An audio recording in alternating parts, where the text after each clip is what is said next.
Maybe cause the future is in your hands. Tryna get this pull-ups in my hands. If I want the top, I'll understand. Show me all your dreams, I'll comprehend. TiaMoko, TiaMoko, TiaMoko, TiaMoko. Hello everyone, welcome to another episode of TiaMoko podcast. Today I have a guy whom I consider to be jack of all trades. This guy can multitask, guys. He can multitask. Welcome to the house, man. Thank you so much. Yeah. I just need you to tell the viewers about yourself in relation to what you do here. All right. Yeah.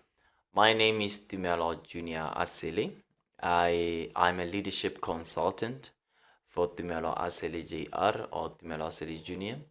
Apart from that, I am also a trainer. I train leaders, especially along the sides of leadership, entrepreneurship, and economic development. Yeah. I am also very passionate on economic development, particularly for community development. So that is where a lot of my work goes as well. Apart from that, I'm an entrepreneur. We follow the cash, we make money. So I'm an entrepreneur. And then besides that, I'm the sitting minister of the Global Youth Parliament, Botswana, and the Minister of Education there. And then I am also a student at the University of Botswana. I'm a final year student, semester 8 of 8, a Bachelor of Business Administration and International Business. Yeah.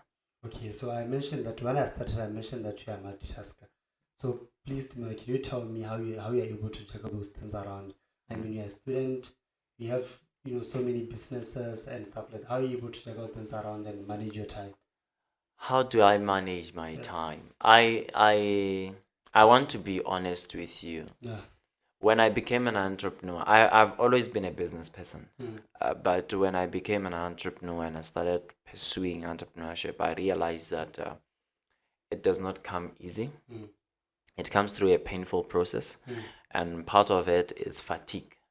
I remember there was a week, last week, I think, where my body was fed up. I was just tired and it got a bit sick.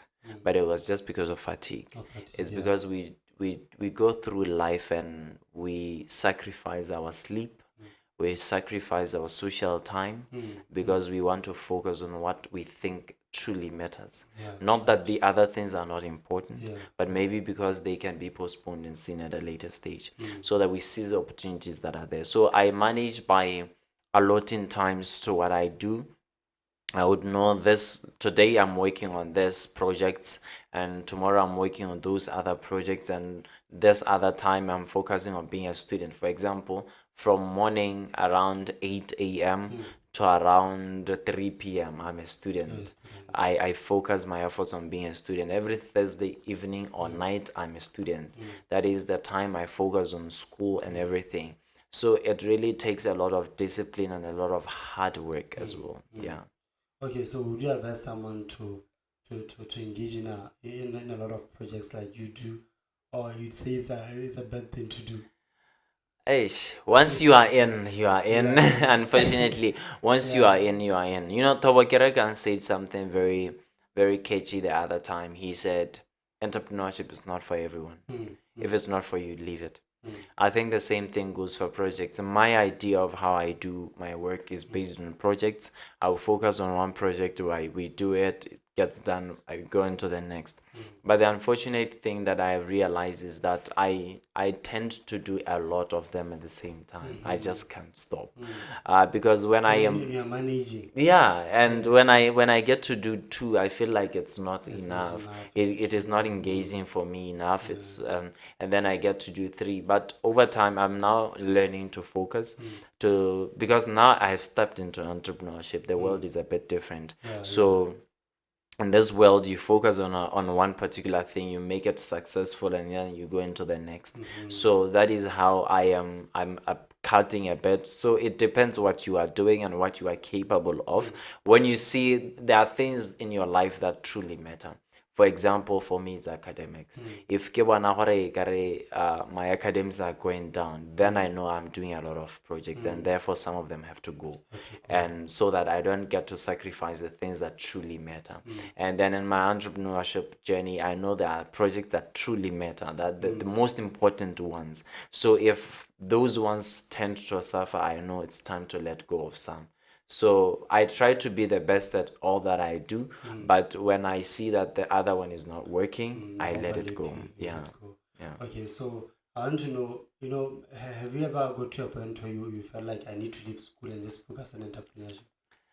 I think not, because I'm such an academic. I for one, Yeah. I've always felt like that. Yeah. I felt like school was limiting me and I needed to leave and go into the corporate world Yeah. and conquer and Yeah. but hey, it's not, out there is very hard. It's very hard. It's very hard. I think for me, truly speaking, school is limiting. We should be honest about it. School is limiting. There are times, I think there was a time I felt like I should be hungry. I should be going for more pitching this idea, because we have to make more money out of this. And I believe there's a lot of money in the industry, but school is limiting me because it's very time consuming. But I'm such an academic. I love knowledge. And because that is what sets me apart. A lot of people would tell me, this guy can converse about almost everything. I for one want to pursue a line of economics, of which I've been very engaging on. I talk about issues of economics extensively, as well as that of trade. So it's my area of specialty. I want to brood my businesses that direction, and I'm setting up a firm around that direction very soon. So I'm hungry for knowledge. In fact, from here I'm considering maybe should just go for my master's PhD once and for all. Right. So that's why I would not consider leaving school, because I'm an academic. But for people who feel like leaving school, what can you say to them? Because man, when this entrepreneurship thing is burning inside of you, you always feel like I'm being limited. I need to leave. I'm telling you, throughout my 4 years at University of Mapena, I always wanted to leave. I think you know what the difference is. You were studying entrepreneurship itself. So you go to class and it keeps burning. And Mpomota Rira says there were times that he himself would go to school, and there were times he would bunk lessons altogether. We're in the same class. I am. That was too much. Because like when I'm not there, no, because he was not there, right? So this is the thing. Timothy Lewaniga, the other time he was on TV, interviewed for my partner, he said that passion goes a long way. It's a thing that keeps you going, but through the process, passion ceases to exist. And that is what I realized. There are a lot of students that went to med school because they were passionate about medicine. After some time, the passion went away. And then it's like entrepreneurship. When you start off, you start with passion. We start with the zeal, the hunger to do this thing. But honestly, when you engage it more often, you realize that the passion dies. And what starts to leave is the discipline. So there was a time my partner on TV, he said that passion takes us a long way, but it is not sustainable to carry us where we are ideally going, because this is how it goes. Passion is an emotion. It's a feeling, a great urge of doing something, but you would realize that to some extent it does not work. Because you would have the zeal, you have the passion, you feel like you are doing this thing. And he noted out a very beautiful thing. He said there's a point in life called ideation, where you are still developing your ideas and you live in a little bubble and everything is possible. That is in the world of passions. And then from there, I engaged and said it's an emotion, and you realize that you have to live your life outside of emotions. They will carry you to a certain extent. When you get there, they don't work for you anymore. You start adjusting to the principles of entrepreneurship. And this is why there's a saying that says, those who run, they run by principle, and those who fly, they fly by instruction. It's from David Oyedepo. He said, those who run, they run by instruction. So by principle. So you realize that entrepreneurship works on principles. Those principles are dedication, are focus, they are discipline. Therefore, your passion is not a part of it anymore. And then he said, those who walk, they walk by free will. So you freely passionate tells you what you want to do and you do it. But when you walk and you want to go far and you want to go fast, you work on principles. But when you want to go a great milestone, you work on instructions. And the same thing goes that I'm learning. I posted on my Facebook that there's something called focus, and this is what I'm learning. I'm learning to understand that you can be passionate about a lot of things, but that does not mean you should go for all of them. Oyedepo says it this way: not every open door is an opportunity for you to enter. Therefore, not every opportunity is for you to take. And therefore, you understand that I have this opportunity, I would love to do this, but unfortunately, I cannot do them. Not now, because of time and chance. And this is a season for me to be focusing on one thing. When I started my entrepreneurship journey, I realized and learned that there are times and there are seasons. And my man of God, Prophet Hubert Angel, tells us this way: there's time and there's chance.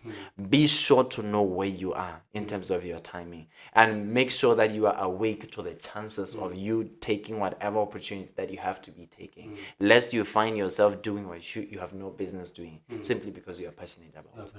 Yeah. That's very deep, my guy, because by the time that I invited you to be a guest speaker on my TiaMoko sessions, by that time it was the time that passion was still burning inside of me. And then the other time I was thinking about the whole thing. I think I started TiaMoko in 2020. So I started inviting people. I was using my money. This thing was burning inside of me. But now I go to a point whereby it was no longer burning. And then I made a prayer to God, saying, "My God, I don't know what's happening to me, because I'm not as passionate as I used to be. I'm not the same man that I used to be. What is happening to me?" And then that is where the answer of discipline and focus comes in. Because passions, it carries you an emotion, it carries you to a certain point. But then now it gets the principle of discipline, focus. That's very deep. And it's very necessary. Passion is very necessary, because it helps you to start. Or else you will never start. If you start with more discipline, you will never start, because you are waiting to wait for the perfect time. But passion doesn't understand timing. It gets you going. It just sets you on start mode. Guys, that is very deep, guys. You shouldn't go anywhere. We still have more for you. So we're just gonna go into our break now. We'll be back. Are you looking for an exclusive place to chill out with your friends and family? Well, Triple Palms Bread and Breakfast is the place to be. We are a hospitality company located 1.3 kilometers away from Airport Junction, Plot 34840 in Block 8. Our in-suite, spacious rooms are so ready to have you. And from as little as 350 pula, you could actually enjoy our free Wi-Fi, secure parking, 24-hour security, and our DSTV services.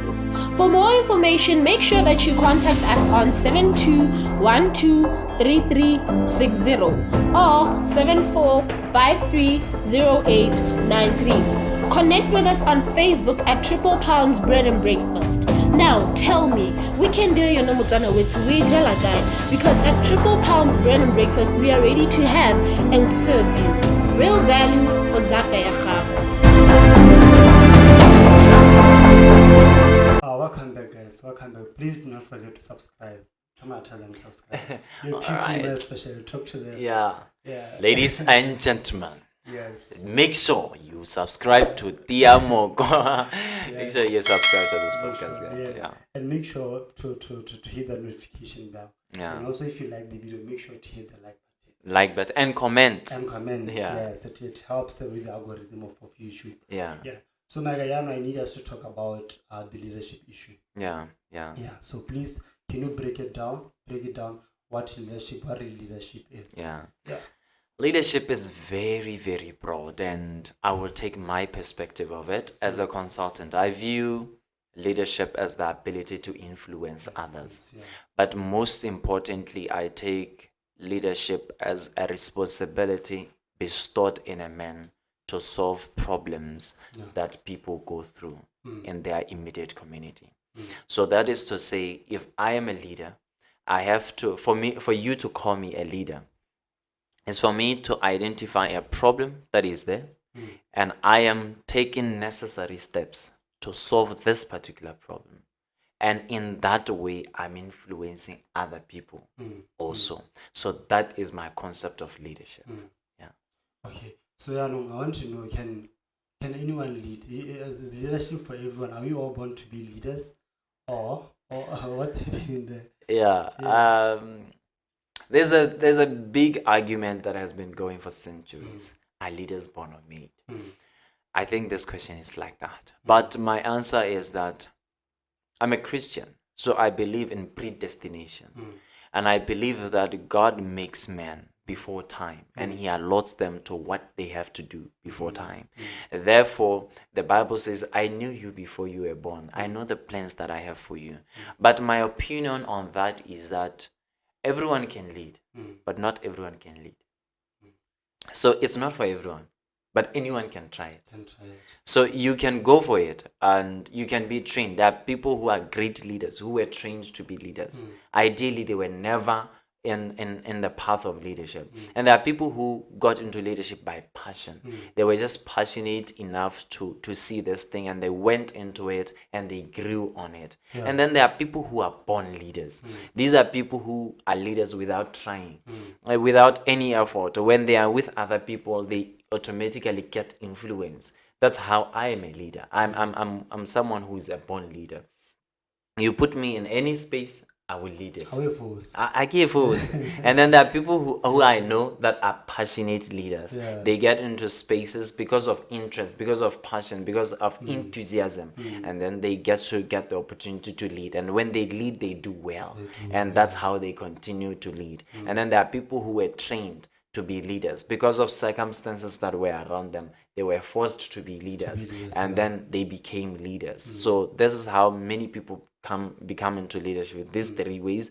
But anyone can try it, but it's not for everyone. That's why not everyone is doing it. Yeah. You know, in my own opinion, I believe some people don't get what leadership sometimes really is. In the sense that let's say for example we are running business here, Maru Farms, right? Maru Farms. So someone would think a leader, now and only Tumelo as the owner of the business. But how about, let's talk about a guy who's a graphic designer. So can that person lead in that area, a graphic designer, still under Maru Farm? That's the most beautiful thing, because I train leaders this way. Understand that wherever you are contributing to leadership. So this is the thing. Maru Farms is not just a technological farm.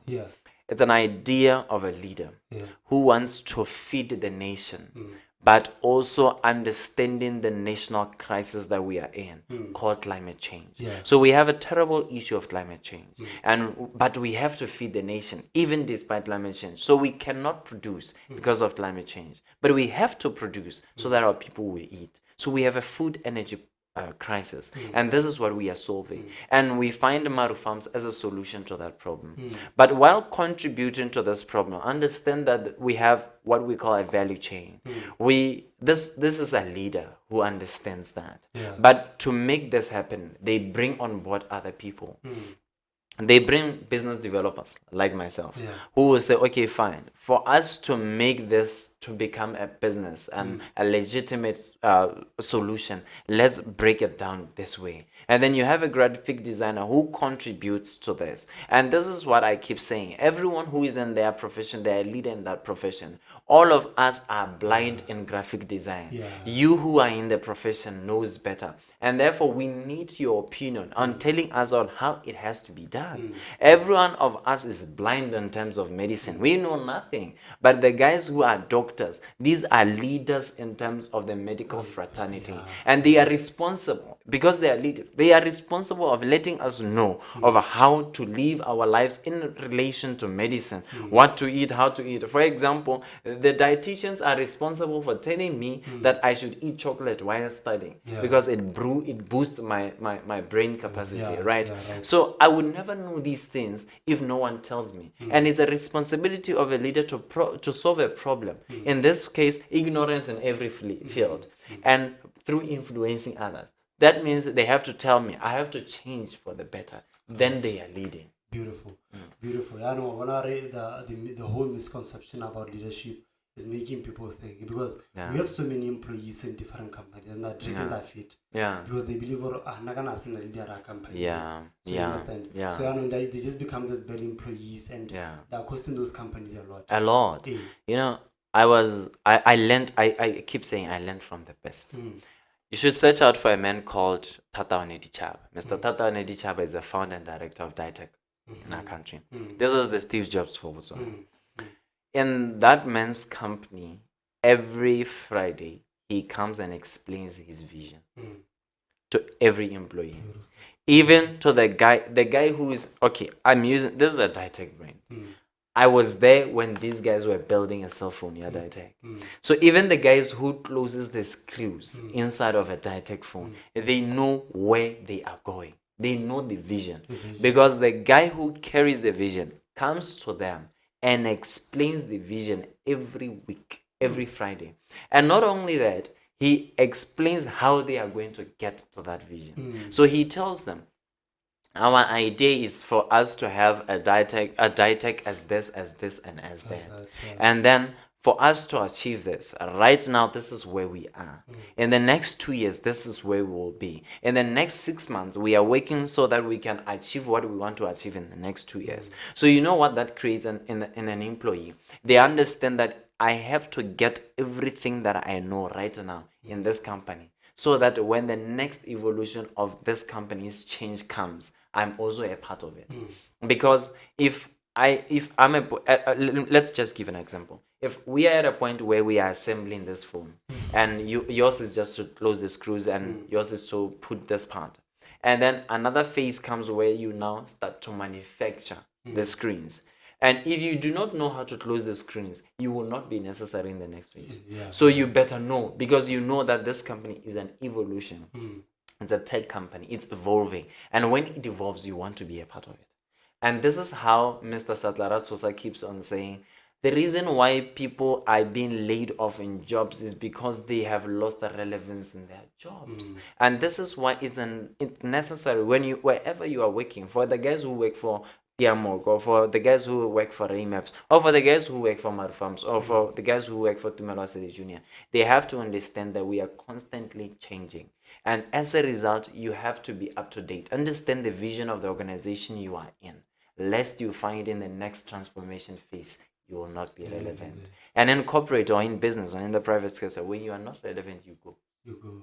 Yeah, there's okay, so quite like what I'm getting from what you're saying is that it's also the responsibility. Okay, it's the responsibility of an employee to make sure that they keep on understanding the vision of the company, so that they get the necessary knowledge to make themselves relevant. And also is the responsibility of the leader to keep on explaining the vision to the people that is working with. Or else you are going to have a bunch of people who are costing you money. Right? And they're dragging their feet. That is something that is happening in so many organizations. And that is how we come as leadership consultants. You know, the people they understand when we say we are leadership consultants, and I come into an organization, say TiaMoko. As an organization, it has COOs and CEOs. They expect me to be talking to CEOs and COOs. And what they don't understand is that I take a whole organization as a leader in the field that I am. So mine is to upscale the organization to be a leading organization. And that does not happen by a CEO alone. It happens by everyone's input. And that is why we are leadership consultants, but we still speak to the guy at the bottom. Because he's the one who's doing the job. Right. Beautiful.